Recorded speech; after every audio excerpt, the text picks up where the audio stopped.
Hey guys, I'm coming to you from midway of the hillside, and we're going to talk about Camellia sasanqua or sasanqua camellia. We are in the season for sasanqua camellia. They're all starting to burst into flower, and they are just spectacular. The leaf arrangement is alternate. The leaf form is simple. The leaf margin is serrated.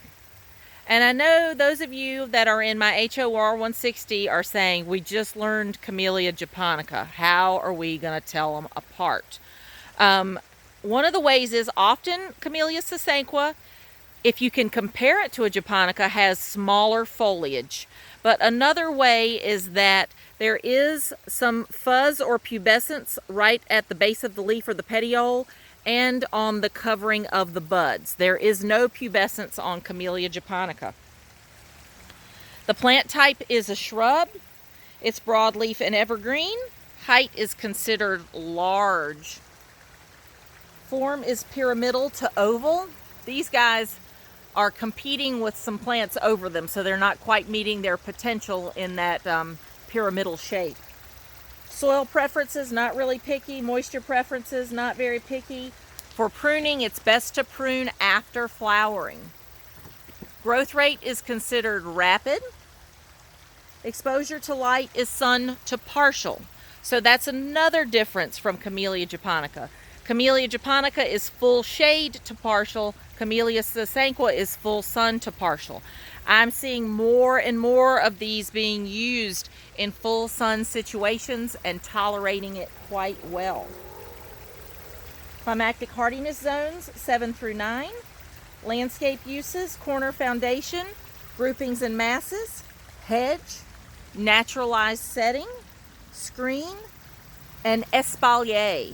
You will know that we have a couple of sasanquas that are in espalier form in the sunken garden of Sir Walter Raleigh, or phase 2 of Sir Walter Raleigh.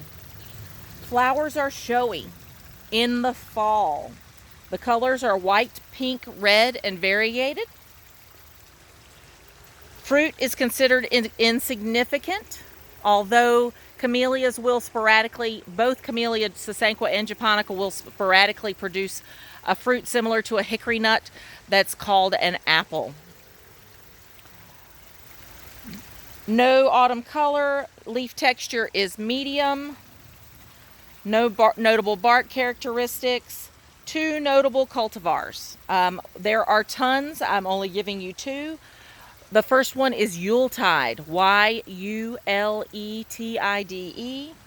It's got compact growth with red single flowers with a bright cluster of yellow stamens in the center. And then Shishigashira is another popular one. It's popular because, unlike its large counterparts, it is low and spreading in growth habit, and it has rose semi-double flowers. There are 2 Shishigashiras flanking the front entrance to Steed Hall.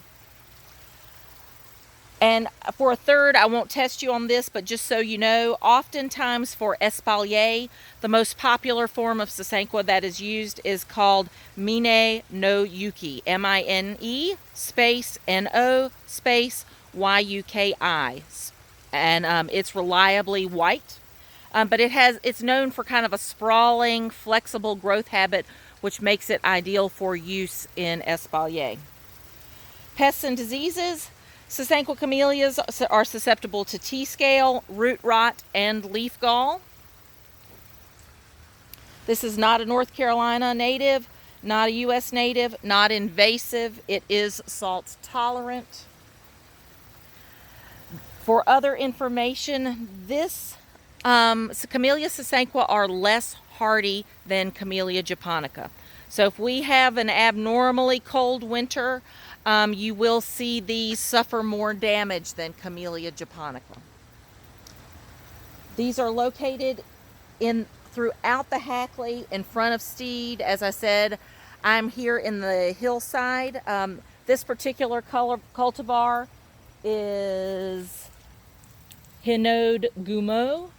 I always love to see this one bloom. It's white, just barely blushed with pink.